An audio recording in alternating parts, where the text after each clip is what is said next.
this whole place is incredible. What were your first impressions when you guys got to go in the new locker room and walk around here? Oh, it was awesome. We're so freaking lucky. It's definitely far and away the coolest locker room I've ever seen, been a part of, and just huge thank you to everyone who helped make that possible. And I think we're all just trying to be as grateful as we possibly can because it's really cool. What was it like? The last time you had been on a football field in a competitive setting was coming off that Navy game. What was it like finally being out there in a game situation again for you? It was a lot of fun, because you get to compete and play quarterback at practice during camp and throughout the summer. But once the bullets are live, that competitive fire is just a little bit different. And to be honest, it felt good to get hit a little bit. It felt good to get banged around a little bit.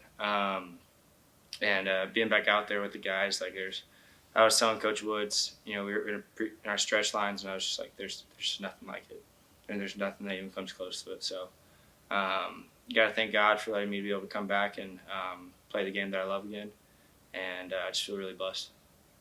After having some time to reflect on the game, maybe watch some of it back, is anything new kind of jumping out to you, maybe that we didn't talk about post game?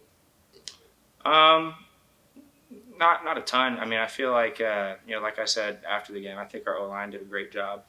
They kept my jersey clean pretty much the whole night, and I think there's definitely a couple things that myself, receivers, kind of the whole offense as a unit that we got to get on the same page with. But overall, I couldn't be more proud of how we fought in the second half, and I think it's a testament to the brotherhood that we have, the culture that we have, that we're not going to give up when adversity hits, and I was really proud of the way we handled that.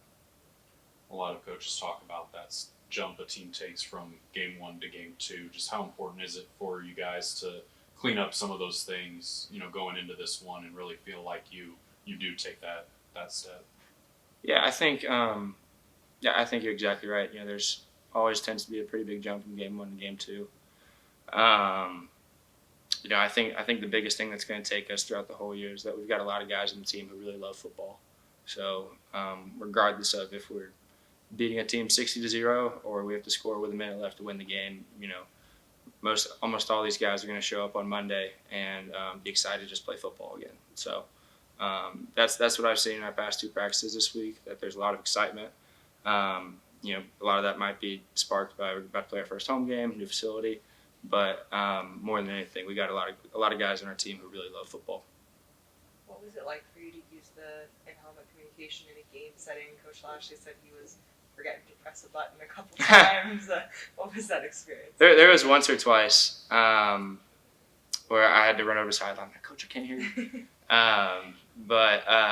No, it was really cool. It was really cool. I think it definitely helps with just expediting my process, how I look at defenses, how I get guys set, helps me make that a little bit faster. And I was really thankful for Coach Lashley, just his demeanor and the way he communicated to me throughout the game, helped me stay calm and helped us finish in the fourth quarter. With going into the game, knowing you were getting the first 2 series, Kevin was going to come in the next 2, how did you kind of did you approach those first 2 series any differently? And then kind of how did you approach the 2 series where he was in, where you kind of get to step back on the sideline and kind of watch before you go back in? Yeah, obviously that was a experience that I hadn't really had before. But when I was on the sideline, my main focus was just trying to pick up anything I might not have been seeing the first 2 series. But as far as my first 2 series, I was going out there. I think you guys could tell in the second play, I just wanted to cut it loose and rip the ball. So, my approach pretty much stayed the same going into the game. And once I came off, I was just trying to pick up anything I could. I know you talked post-game about him, but R.J. Maryland, just a guy who can create mismatches. Like you mentioned, you see him one-on-one, that's going to be an opportunity. How big is he as an asset in that regard? Huge. He's huge. RJ is obviously incredibly talented, and I think you guys got to see that on top of that talent that he has, when we need him, when it's the fourth quarter, he's going to step up. Which there's a lot of really talented guys across the country, but I think there's a small percentage of guys who can really take over a game when you really need a team to, and RJ is definitely one of those guys. Is there a biggest thing that you want to see yourself or this team do on Saturday, whether differently or build on last week? I think we were all really excited to play. That's something that we pride ourselves on, regardless of which game we're playing.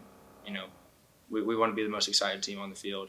I think probably the biggest point of emphasis is just being consistent throughout the whole game. You can tell we kind of stalled in the first half from an offensive standpoint, and in the second half we got to really, stack drives, and looks like they're still working on the building a little bit. But I think the name of the game is consistency for us. Is that it, guys? It's awesome. All right. Good. See you guys. Thank you.